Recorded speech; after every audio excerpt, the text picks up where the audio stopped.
முல்லைத்தீவு மாவட்டத்தின் கொக்கு தொடுவாய் மனித புதைகுழி அகழ்வின் 3ஆம் கட்ட அகழ்வு பணிகள் இன்று முதல் ஆரம்பிக்கப்பட உள்ளதாக அறிவிக்கப்பட்டுள்ளது.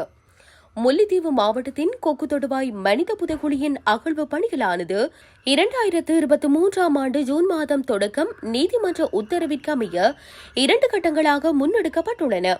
இதற்கான நிதியினை இலங்கை அரசாங்கத்தின் காணாமல் போனோர் ஆட்கள் பற்றிய அலுவலகம் மாவட்ட செயலகமூடாக வழங்கி வருகிறது.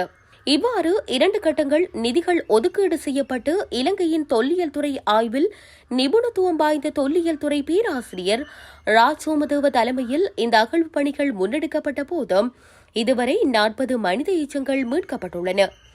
இவ்வாறு மீட்கப்பட்ட எச்சங்கள் 1994ஆம் ஆண்டு தொடக்கம் 1996ஆம் ஆண்டு காலப்பகுதிக்குரியவை என ராஜ் சோமதேவவினால் நீதிமன்றக்கு அனுப்பி வைக்கப்பட்ட அறிக்கையில் தெரிவிக்கப்பட்டுள்ளது.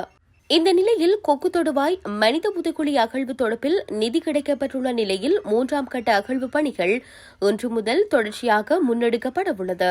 கொக்கு தொடுவாய் பகுதியில் முதன்மை வீதிக்கோரமாகவே இதுவரை அகழ்வு பணிகள் முன்னெடுக்கப்பட்ட போதும் வீதிக்கு கீழும் மனித எச்சங்கள் காணப்படுவதாக விசேட இயந்திரம் கொண்டு ஆய்வு செய்யப்பட்ட போது கண்டறியப்பட்டுள்ளது. இதேவேளை கொக்கு தொடுவாய் மனித புதைகுழியில் இனம் காணப்பட்ட அனைத்து உடலங்களிலும் விடுதலைகளின் லட்சணைகள் சீருடைகள் காணப்பட்டுள்ளன. உடலங்களில் துப்பாக்கி சண்டங்கள் பாய்ந்தமைக்கான சான்றுகளும் காணப்பட்டுள்ளன.